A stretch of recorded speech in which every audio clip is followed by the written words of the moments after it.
할렐루야. 사랑합니다. 축복합니다. 6월달이 되었습니다.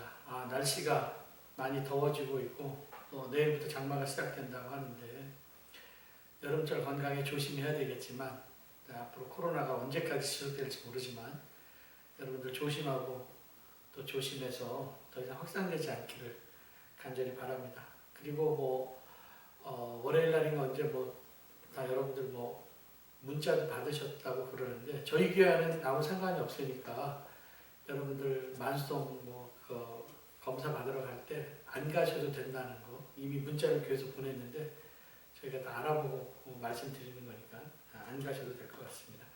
오늘 6월 10일 수요예배 슬기로운 신앙생활 8번째인데 오늘은 지난주 주일날 전했던 그 말씀 그 본문을 가지고 다시 한번 정리해서 말씀을 드리겠습니다. 좀 부끄러움을 아는 그리스도인이 되자 그런 주제이지만 오늘 제목은 하나님의 낯을 피하여.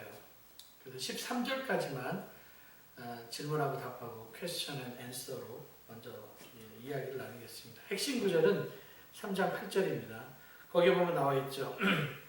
그들이 그날 바람이 불 때 동산에 거니시는 여호와 하나님의 소리를 듣고 아담과 그의 아내가 여호와 하나님의 낯을 피하여 동산나무에 숨었다. 피하고 숨었다라고 기억하시기 바랍니다. 그럼 1절부터 13절까지 함께 몰아서 본문을 한번 보겠습니다. 짐승 중에서 가장 간교한 뱀이 여자에게 접근을 하죠. 이렇게 얘기를 해요. 하나님이 참으로 진짜야? 이렇게 얘기해요. 너 진짜 먹지 말라고 그랬어? 너희에게 동산의 모든 나무 열매를 먹지 말라 하더냐? 야 진짜야? 그거 먹지 말라고 그랬어? 이런 뉘앙스가 있죠. 간교한 뱀의 접근에 여자는 어떻게 대답을 하는가?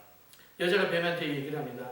동산나무의 열매를 우리가 먹을 수 있으나 동산 중앙에 있는 나무의 열매는 먹지도 말고 만지도 말라. 너희가 죽을까 하노라. 이것도 좀 표현상 죽을까 하면 죽는다 그랬습니다. 죽는다 그랬는데 죽을까 한다? 그렇게 이제 대답을 좀 애매하게 대답을 하죠. 뱀이 여자의 말을 듣고 어떤 거짓말로 하와를 속여서 선악과를 먹게 합니까? 거짓말로 이제 하와를 속이는데 4절 5절에 보니까 이거 먹으면 죽지 않아. 죽었죠. 그리고 먹는 날 너희 눈이 밝아져서 밝아진 건 맞아요. 하나님과 같이 된다. 사람은 절대로 하나님과 같이 될 수 없습니다. 선악을 알 줄 아는 하나님을 아심이라 했는데 하나님과 같이 된다. 결코 죽지 않는다. 이걸로 꼬신 거예요. 이게 미끼인데 이거 물어버리죠. 뱀의 말을 듣고 선악과를 딱 보니까 선악과가 어떻게 보였고 어떤 행동을 했는가. 당연히 나무를 봤죠. 그랬더니 먹음직도 하고 보암직도 하고 벌써 넘어간 거예요. 그리고 탐스럽기도 할 만큼 지혜롭게 할 만큼 탐스러웠다. 그래서 먹죠. 결국에는. 이게 문제예요. 그리고 또 남편에게도 주고 아담도 먹게 합니다. 공동 문제. 선악과를 먹은 후에 아담과 하와는 어떤 행동을 합니까? 자기도 잘못한 것을 아니까 부끄러움을 알게 되죠. 그래서 벗은 것을 알고 무화과 나무 잎으로 치마를 삼았습니다. 그러니까 부끄러운 부분을 가린 거고, 그리고 아까 본문에 있었던 것이 하나님의 낯을 피하여서 숨었다라는 거. 숲속에 숨었다. 동산 나무 사이에 부끄러움을 알았다. 부끄러움. 그래서 가리는 거죠. 그리고 가리는 거예요. 그리고 숨는 거예요. 이게 죄 지으면 이런 게 나타나죠. 두려워서 숨고 부끄러워서 가리고. 하나님은 선악과를 먹은 후에 아담과 어떤 대화를 했는가? 이건 대화 장면이거든요. 아담에게 너 어딨냐? 몰라서 묻는 건 아닙니다. 기회를 주시는 거죠. 그랬더니 아담이 벗었으므로 숨었습니다. 야 먹지 말라고 한 열매를 왜 먹었냐? 그랬더니 하나님이 나와 함께 해주신 그 여자가 먹으라고 해서 내가 먹었다. 못났죠. 보호를 해줘야 되는데 그런데 여자는 또 뭐라고 얘기하냐? 뱀이 어깨에 나를 꼬셨다. 그래서 내가 먹었다. 이렇게 뭔가 대화가 매끄럽거나 아름다운 대화는 아닙니다. 그죠? 하나님 기회를 주시려고 불렀는데 핑계를 대고 핑계대는 거예요. 그리고 이제 변명하고 책임 전가하죠. 책임 전가. 네, 글씨를 잘 써야 되는데. 두 번째 파트 한번 보겠습니다. 이제 3장 1절부터 13절까지 돌아보기입니다. 퀘스천 7. 창세기 1장에서 하나님은 세상을 만드신 후에 반복적으로 하신 말씀 여러 번 반복했는데 그리고 인간에게 어떤 복을 주셨는가 보시기 좋았더라.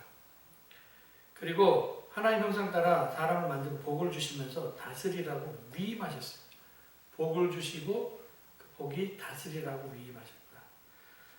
그래서 여러분 하나님의 형상으로서 가치 있고 복이 좋은 삶을 살아야 됩니다. 사람은. 그리고 복은 아까 얘기했죠. 다스리라고 하는 책임이 있다라는 거예요. 복은 다스림의 책임이 있다. 그래서 잘 다스리라고 우리에게 복을 주셨는데 욕심이 문제죠. 그래서 죄가 들어오는 거예요. 욕심, 잉태하면 죄가 낳고 이 죄로 인하여서 하나님과 사람과의 관계도 깨지고 사람과 동물, 자연과의 관계가 다 깨져서요.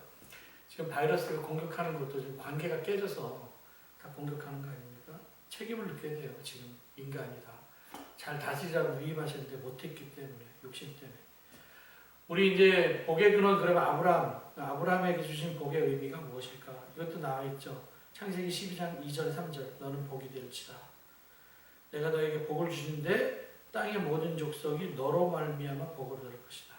그러니까 하나님께서 아브라함에게 주신 복, 우리에게 주신 복 똑같습니다. 넌 복이 될 거고 너로 말미암아 열방이 복을 받는다는 거예요.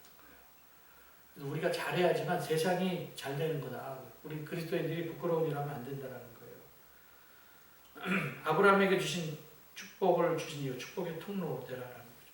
하나님 보시기에 아름다운 삶을 살 수 있는 것, 교회가 세상의 축복의 통로가 되어서 하나님께서 우리에게 보시기 좋은 세상 만드셨잖아요. 이거 회복해야 되는데 이것이 누구의 책임이다? 우리 성도의 책임이고 교회의 책임이기 때문에 이거 부끄러운 일 하면 안 된다는 거죠. 사탄은 인간 넘어지기 위해서 어떻게 접근합니까? 아까 얘기했죠. 거짓말을 접근하는데 사실 틈이 있기 때문에 그 틈 보고 접근하는 거예요. 뭐든지. 사탄은 우리의 약점 너무나 잘 압니다. 그래서 사탄의 모습으로 우리한테 접근한 게 아니라 광명의 천사, 가장한 모습으로 다 속아나고 하죠. 그래서 미끼라고 하는 것은 다 예뻐요. 미끼 아까 얘기했잖아요. 선악과를 탁 봤더니 먹음직스럽고 보암직스럽고 지혜롭게 할 만큼 탐스러웠다. 광명의 천사로 다가오기 때문에 미끼를 다 물어버리는 거거든요. 요거예요. 조심해야 돼요. 가장에서 오고 속이면서 온다는 거예요. 속인다. 여러분 사사기 13장에 보면 16장까지 삼손 이야기가 나오는데 삼손의 엄마가 아기를 임신하지 못했는데요. 하나님께서 이 가정에 아이를 주시면서 이렇게 말씀하셔요.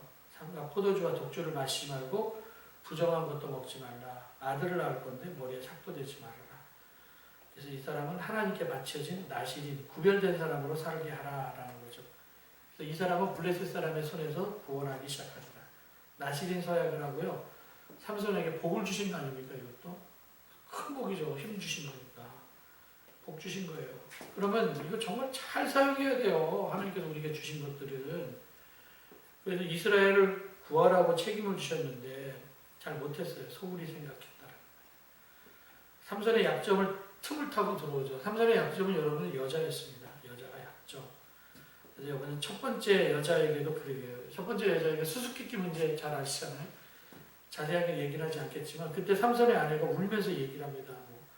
당신이 나를 미워할 뿐이요. 사랑하지 않으니까 저 수수께끼 나가고 못 맞히게 하는 거 아니냐고. 막 여자가 우니까 그 속이는 것도 모르고 거기에 넘어가서 답을 가르쳐 주잖아요. 다 이게 문제라는 거죠. 여자가 와갖고 막 꼬시니까. 또 16장에서 보면 블레셋의 다소당이 드릴라에게 돈을 주고선 스카우트를 합니다. 그래서 삼손의 힘의 원천이 어디서 나오는지 좀 알아달라.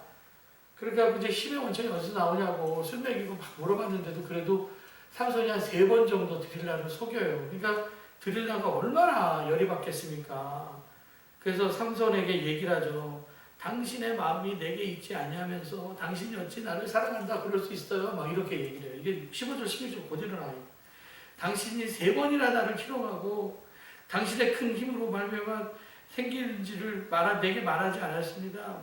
그렇게 막 재촉하고 조르니까 삼손의 마음이 번뇌해서 죽을 지경이었다. 어찌 나를 사랑한다고 얘기를 하냐고. 그러면 나를 속일 수가 있냐고. 이 드릴라가 이거 속이는 말에 삼손이 또 넘어가는 거예요. 그래서 결국에는 그 여자의 유혹에 취해서 머리털이 내 힘의 원인이야. 결국엔 머리 깎이고 나중에 눈까지 다 뽑혀갖고 비참하게 죽는 거 아닙니까? 이게 미끼가 먹을 때는 좋은데요. 나중에 이렇게 된다는 거예요. 그래서 자기보다 더 힘센 사람에 의해서 삼손이 무너진 게 아니라 유혹에 그냥 작은 여자의 힘 때문에 무너진 거거든요. 근데 그 약점을 사탄은 너무 잘 알기 때문에 그 약점이 틈이 되는 거거든요. 거기에 미끼를 던져갖고 넘어지게 합니다. 그래서 우리는 마귀로 틈타지 못하게 해야 돼요. 마귀가 틈타는 게 너무 많거든요. 아까 얘기했던 것처럼 여기는 뭐 보암직스럽고 탐스럽고 광명의 천사로 여자로 이렇게 막 아름다운 것으로. 그래서 우리는 선악과를 바라보지도 말아야 되는데 바라볼 때부터 이미 마음은 뺏긴 거예요. 그래서 우리가 영적인 분별력이 좀 있어서 좀 거짓말도 좀 분별할 줄 알고 그래야 되는데 그래야 넘어가지 않잖아요. 근데 뭐 치명적인 이 선악과의 유혹에 넘어가서 결국엔 죄를 짓게 되죠. 그럼 이제 죄의 결과가 무섭다라는 거예요. 그때는 달콤한데 죄의 결과가 어떻습니까? 선악과에 먹은 후에 아담과 하와가 어떤 행동을 벌이냐? 그래서 눈이 밝아졌죠. 겉은 뭐 부끄러움을 가리기 위해서 무화과 나무 잎으로 얼마나 가린다고요. 하나님의 낯을 피해서 숨습니다. 그러니까 이제 부끄러워서 가리고 두려워서 숨고 이런 거예요. 그러면서 전에는 하나님이 오시는 게 너무 좋았는데 이제 하나님과의 동행, 하나님이 자기 이름 부르는 것조차 불편해지기 시작하면서 죄로 인해서 모든 관계가 깨지는 거. 관계가 깨졌다. 이제 부끄럽고 두려움이 생기죠. 그러니까 숨기죠. 근데 이제 여러분들 내가 나무잎 만들어 갖고 가린다고 해서 그게 가려지게 됩니까?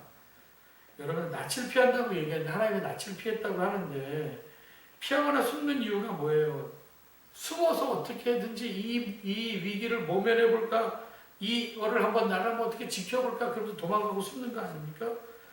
가린다고 지켜지는 것도 아니고 피한다고 지켜지는 게 아니다라는 거예요. 하나님께서 우리를 찾으실 때에는 기회를 주시는 겁니다. 자수해서 광명 찾으라. 하나님은 아담이 어딘지 몰라서 찾았겠습니까? 그래서 전 이거 되게 중요해요. 솔직한 것만큼 강한 것은 없어요. 정직함. 작은 거짓말 감추기 위해서 더 큰 거짓말 하는 거잖아요. 그래서 사람은 자기도 속이고 부끄럽고 두려워서 하나님의 얼굴을 피해서 꽁꽁 숲속에 숨어버렸다. 자기가 떳떳하면 피하지 않겠죠. 도망치지도 않겠죠. 그래서 하나님 보시기에 아름다운 사람은 숨지 않습니다. 근데 왜 우리가 숨느냐라는. 우리를 얼마나 보기 좋게 만드셨습니까? 그래서 숨을 필요가 없어. 우리가 투명하게 살아야 된다. 투명함, 정직함이죠. 그래야지만 하나님과 동행이 불편하지가 않아요. 불편한 동거가 안 될 수가 있다. 바울도 이제 죄의 문제에 대해서 로마서 1장과 2장에서 얘기를 하고 있는데 인간이 죄를 지으면 어떻게 되는지 나와 있어요. 딱 나와요. 하나님을 그 마음에 하나님 두기를 싫어하는 거예요. 동행이 싫은 거예요. 이름 부르는 거죠. 숨는 거죠. 근데 그런 사람들을 어떻게 하냐? 그냥 내버려 두신다는 마음. 상실하면 내버려 두자. 그냥 포기한 거죠. 합당한 일 하든지 뭘 하든지 뭐. 이런 사람들은요. 불신자인데 하나님을 거부하고 귀를 막아버립니다. 무슨 얘기를 해도 안 듣는 사람은요. 나중엔 내버려 둬요. 그래 네 마음대로 한번 해봐. 그리고 이제 로마서 2장 1절부터 2절까지에 보면은 또 어떤 죄가 나오냐면 판단하는 죄. 누구를 막론하고 핑계치 못할 것은 남을 판단하는 것으로 너를 정죄함이니 판단하는 내가 같은 일을 해야 똑같다라는 거예요. 도토리 키재기 뭐 이런 얘기 하잖아요. 도찐 개찐 판단하는 놈이나 판단을 받는 사람이나 같은 일을 행한다는 거예요. 근데 그걸 사람이 모르죠. 여러분들 이런 일을 행하는 자에게 하나님의 심판이 진리대로 되는 줄 우리가 안다. 그러니까 아까 얘기했던 것처럼 귀를 막고 하나님을 거부하는 사람도 심판받고 또 자기는 뭐 하나님 믿는다고 얘기를 하는 그 사람들에게도 똑같은 하나님의 심판이 임한다라는 거예요. 우리 예수 믿는 사람들은 자기들만 스스로 얘기를 하죠. 윤리주의자들. 깨끗하다고 말을 하고 다른 사람을 비판하고 정죄합니다. 근데 자기 눈에 들고는 있는데 남의 눈에 있는 티를 가지고 비판을 하는 거거든요. 교만한 사람이고 예수님 시대 때는 두 사람이 있어요. 바리새인과 사두개인들. 종교인들이었습니다. 이 사람들 이런 마음을 갖고 있었죠. 우리 명목상의 그리스도인도 여기에 똑같이 속합니다. 이것도 죄예요. 그래서 교회를 뭐 10년 다니고 20년 다녀서 나 구원받아서 천국 갈 거야 이게 확신도 하고 있는데 근데 사실 여러분 세상에 의의는 없다고 얘기하잖아요. 근데 이런 유형의 사람들, 아까 바리새인과 사두개인 같은 사람의 유형의 사람들 난 뭐라고 부르고 싶냐면 뻔뻔한 기독교인, 뻔뻔한 그리스도인 되면 안 된다라는 거죠. 그래서 부끄러움을 아는 아담이 차라리 나아요. 부끄러움을 모르는 뻔뻔한 그리스도인 되면 안 되고요. 한국교회도 부끄러움을 알아야 된다는 거죠. 그래서 하나님께서 우리에게 다시 한번 기회를 주실 때 하나님 앞에 나와서 빌어야죠. 돌이켜야죠. 그리고 여러분 인간과 짐승의 차이가 뭐예요? 시편 49편 20절에 보니까 존귀하나 깨닫지 못하는 사람은 짐승하고 똑같아요. 멸망하는 짐승. 깨닫지 못하는 사람은 멸망하는 짐승하고 똑같다. 그래서 짐승과 인간의 차이는 인간은 어쨌든 부끄러움을 아는 거예요. 인간은 부끄러움을 압니다. 짐승이나 인간은요 똑같아요. 뭐 분노의 감정, 두려움의 감정, 배고픔의 감정. 짐승도 배고프면 배고파하고요. 화나면 으르렁거립니다. 근데 짐승은 요걸 몰라요. 부끄러움을 모르죠. 여러분 사람으로 이렇게 가죽을 입고 태어났다 할지라도 부끄러움을 모르면 이건 사람이 아니라 뭐다? 짐승이다. 그렇게 얘기해요. 인간은 부끄러운 일 했으면 부끄러운 일을 잘못했으면 돌이키면 되는 거거든요. 돌이키면 된다. 여기 사람들 앞에서 인간이 인정하지 못하는 이유도 있어요. 그건 뭐냐면 사람들이 너무 악하니까 내가 정직하게 인정을 하면은 오히려 그것을 약점을 가지고서 이용하는 사람들이 있기 때문에 사람이 두려운 거 아닙니까? 그런데 우리가 하나님 앞에 나와서 회개하고 돌이켜면 하나님의 형상을 회복해서 이제 다시는 똑같은 죄를 반복하지 말자라는 거예요. 사람과 한 번 먹었으면 되는데 두 번, 세 번, 네 번 자꾸 반복하면 안 되고요. 여러분 이 부끄러움도 나중에는 뻔뻔해져 갖고요. 얼굴에 철면피를 낄 때가 있습니다. 얼굴이 너무너무 두꺼워지는 거 아닙니까? 이 뻔뻔함. 부끄러움도 죄고 뻔뻔함도 죄이다.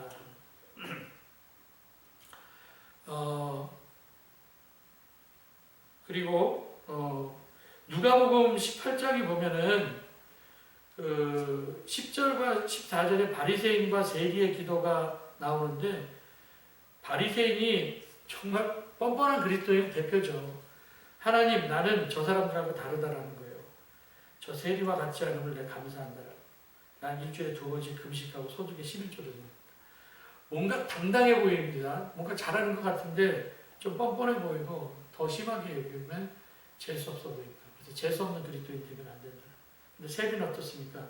감히 눈을 들어서 하늘을 쳐다보지도 못하고 가슴을 치면서 다른 사람 때릴 수 없으니까 자기 가슴 치면서 하나님 나는 불쌍한 죄인이라고 나를 불쌍히 여겨달라고 얘기를 하면서 제자들이 회개를 하죠. 근데 예수님께서 제자들에게 바리새인이 아니라 저 세리가 의롭다 하심을 받았다라고 말씀하고 있습니다. 바리새인들은요 세리와 옆에 있는 것조차 싫어했죠. 거리두기 하면 차별을 하는 거예요.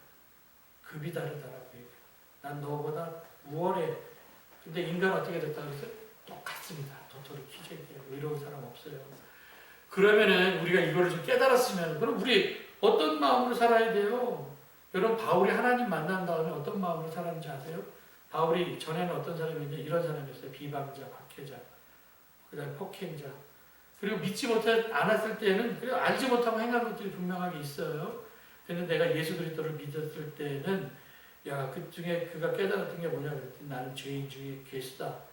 그러면서 이제 자기 간증을 하고 있거든요. 죄인 중에 괴수와 같은 나, 비방자, 박해자, 폭행자였었던 나를 불쌍히 여겨주셔서 은혜를 베풀어 주셔서 이게 너무너무 고맙다. 이게 변하는 거거든요. 그래서 사람이 완전히 변하게 되잖아요. 그래서 바울은 어떤 마음으로 살았냐 그랬더니 로마서 1장 14절에 보니까 다 모든 사람에게 빚진 자예요. 헬라인이나 야만이나 지혜 있는 자는 어리석은 자, 빚진 자의 마음을 가지고 살았습니다. 이렇게 빚진 자의 마음을 가지고 사는 사람은요 굳은 종교인이 되지 않아요. 그냥 빚진 자는요 그냥 빚진 거 하나만으로도 고개를 못 든다고 그러잖아요. 그래서 오히려 그냥 이 굳은 종교인은 정말 매력없고 밥맛 없는 그리스도인이 되는데 최소한 빚진 마음을 가지고 있으면 뻔뻔해지지는 않습니다. 우리는 이제 성도는 낯을 피해서 가리고 숨는 게 아니라 하나님 앞에 나와야 된다는 거예요. 저는 10년, 20년을 교회 다녔는데 바리새인처럼 신앙생활하는 사람도 있죠. 직분도 있어요. 근데 변화는 하나도 없어. 이런 사람은 교회 놀이한 거고요. 신앙 놀이한 거예요. 어려움이 있으면 다 도망갑니다. 못 번치하고 다 쓰러져서 일어나지도 못합니다. 이거는요, 누가 뭐라고 자기가 변명을 하고 얘기해도 신앙 없는 거예요. 교회를 오래 다녀서 뭐 권사도 받았고, 근데 뭐 교회를 다니면서 다 다른 짓 한 거예요. 연락이 10년, 20년 다녔는데, 그래서 시험이 오면 일어나지 못하는 것이다. 사람에게 보이려고 겉만 꾸미다가 신앙을 하나도 잘하지 않고 나는 잘했다고 착각하고 사는 분들 있잖아요. 바리새인들이 자기는 의롭다라고 착각하는 것처럼 하나님을 제대로 만나야 되는데 20년, 30년 교회는 다녔는데 하나님 만나지를 못했어요. 하나님 만나야 망가졌던 심령이 바로 서는 거 아닙니까? 굳었던 심령이 부드러워지는 거 아닙니까? 교회는 다니는데 변화되지 않았기 때문에 예수 믿고 교회에 와 있는 거지, 술집에 있는 사람이나 교회에 있는 사람이나 다 똑같아요. 그냥 예수 믿고 내가 전에는 술집에 있었는데 지금 교회로 장소를 옮겨서 10년을 그냥 다닌 건데 변화되지 않으면은 우리가 세상 사람들에게 무슨 소리를 듣습니까? 개독교? 욕먹는 거예요. 그러니까 우리가 하나님 형상을 회복해야 된다는 거죠. 그러니까 하나님 형상으로 창조되었다면 그럼 어떻게 살아야 돼요, 우리? 여기 나잖아요. 거룩하니까. 내가 거룩하니까 너희도 거룩하라. 우리는 거룩한 이처럼 모든 행실에 있어서 거룩한 자가 되라라는 거죠. 여러분들, 우리는 하나님의 형상으로 창조된 하나님과 거의 영적인 DNA가 같기 때문에 죄로 인해서 이 악질 바이러스가 있거든요. 그래서 하나님 말씀을 통하여서 면역력이 강화되어야 돼요. 하나님 말씀으로 면역력이 강화되어서 코로나도 사실 건강한 사람은 의미 없습니다. 근데 약한 사람이 문제가 되는 것처럼 모든 바이러스가 다 마찬가지지만 우리가 하나님 말씀을 통해서 면역력이 강해야 되잖아요. 그래서 하나님 형상을 회복해야 되는데 여러분 사람이라는 게 얼마나 아름다운 존재로 창조됐는지 아십니까? 시편 8편 4절에 보니까 사람이 무엇이기에 생각하시고 돌보시나요? 영광과 존귀로 가누시었다라는 거예요. 사람이 무엇이기에 우주에 비하면 정말 보잘것없는 것처럼 보이지만 하나님은 사람에게 우주보다 더 큰 영광을 허락해 주셨더라고요. 그럼 여러분들 영광스러운 사람이기 때문에 부끄러움을 모르는 짐승처럼 살면 안 된다는 거죠. 우리는 하나님의 걸작품인데 노아 하나님께서 사람 만들고 후회하신다고 해서 홍수로 쓸어버리셨잖아요. 소돔과 고모라 악행을 보고선 불러 심판해 이렇게 살면 안 된다는 거예요. 하나님께서 창세기에서 모시기 좋았더라 라고 말씀하신 것처럼 살아야 되는데 한심하다 하면서 탄식하는 인생 살면 안 된다는 거죠. 그래서 여러분들 우리가 얼마나 불쌍한 인간이잖아요. 어려운 일 보면은 못 본 척하는 삶을 살지 말고 상품이 아니라 작품된 삶을 살아야 되고 예수님께서 나를 위하여 피값을 주고 사셨는데 걸작품으로 살아야 되지 않겠습니까? 요 말씀을 우리가 기억하면서 이제 결론적으로 우리 다시 한번 이 말씀을 다시 한번 생각해 보려고 하는데 저는 이 목사의 마음하고 우리 성도들의 마음 두 가지를 생각해 봤으면 좋겠어요. 지난주 설교 시간에도 얘기했던 것처럼 이게 쉽게 쓰여진 시, 십자를 원래 시에는 이렇게 쓰진 않았어요. 그 후반부에 보면 이런 얘기가 나오는데 원래 윤동주는 이렇게 썼어요. 이렇게 쉽게 쓰여진 시를 윤동주 시인은 맞춤법이 틀린 게 아니라 원래 그렇게 썼더라고요. 인생이 살기 어렵다고 하는데 시가 이렇게 쉽게 쓰여지는 것은 부끄러운 일이다. 윤정도 시인이 살던데 알잖아. 일본. 난 그때 태어났으면 어땠을까. 식민지 지배를 받으면서 사람 사는 게 얼마나 힘들었겠습니까. 근데 노트 하나를 탁 펴들고 시를 한번 써본다고 이렇게 시를 이렇게 끄적거리고 하는 것조차 윤동주 시인은 너무 부끄럽다라고 생각을 했던 거예요. 어떻게 버텨왔을까. 나라 빼앗기고 힘들게 살고 있는데 그 시인이 고민 없이 시가 쉽게 쓰여진다는 걸 부끄럽게 생각을 했거든요. 목사님 저도 이 시를 읽으면서 너무 내가 부끄럽다는 생각을 했습니다. 저도 강대상에서 의인인 척하면서 설교도 하고 권면도 하는데 이거 너무 쉽게 하는 거 아닌가. 성도들은 삶의 현장에서 하루하루 먹고 살기가 너무 힘들어서 고통 가운데 울부짖고 사는데 혹시 말만 앞서는 것은 아닌가. 기도한다고 하는데 그 기도하는 것조차 부끄럽다는 생각이 들었어요. 전화하기가 겁나죠. 목사님 지금 너무 힘들어요. 그럼 내가 또 뻔한 말 해야 되지 않습니까? 뻔한 말. 집사님 믿음으로 버티세요. 그래도 견디세요. 기도하고 있습니다. 이렇게 쉽게 하는 것이 마치 그 어려움을 내가 다 아는 것처럼 알지도 못하면서 아는 척하면서 내가 다 알아요. 어려운 거. 그 아는 척하는 거 아는 것처럼 말할까봐 내가 겁이 나서 정말 전화하기도 힘들다라는 겁니다. 좀 얼마나 힘들겠습니까? 여러분 성도로서 부끄러운 삶을 살지 않도록 애를 써야 되는데 나는 목사로서 그죠? 부끄럽지 않은 삶을 살아야 되는데 스토브리그라고 하는 드라마에서 그런 대사가 나와요. 앞에 타석에 드는 사람들은 자신감 없이도 배트를 휘두를 수 있냐라는 거예요. 나는 마운드에 들었을 때 부끄러운 게 있으면 공 제대로 못 던진다. 그래서 난 부족해도 인생 똑바로 살려고 노력한다. 저 이게 정말 가슴이 와닿습니다.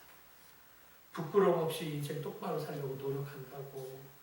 내가 앞으로 설교를 하는데 목사가 투수의 마운드가 쓰듯이 나는 강대상에 설교를 하려고 강대상에 쓰는데 내 삶 가운데 부끄러운 것이 있으면 내가 과연 설교를 당당하게 할 수 있을까? 자신감을 갖고 할 수 있을까?